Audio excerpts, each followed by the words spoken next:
રિક્ષામાં પેસેન્જરને બેસાડી નજર ચૂકવી સોનાની ચેન ચોરીના ગુનાના રીઢા આરોપીને ગણતરીના કલાકોમાં પકડી પાડતી સચિન જેડીસી પોલીસ માનનીય પોલીસ કમિશનર શ્રી અનુપમસિંહ ગેહલોત સાહેબ તથા મહેરબાન સંયુક્ત પોલીસ કમિશનર શ્રી સેક્ટર 2 સાહેબ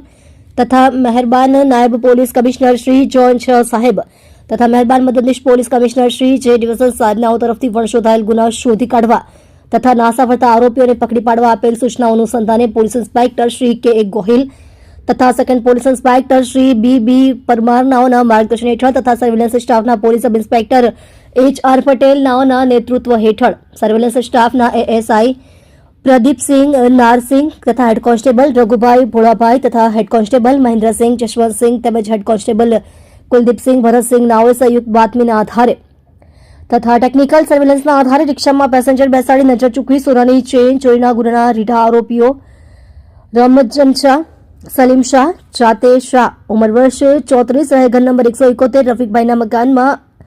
અનવરનગર આંજના ફાર્મ સલાબતપુરા સુરત મૂળ વતન ગામ સામોડા દહીવલ સીરપુર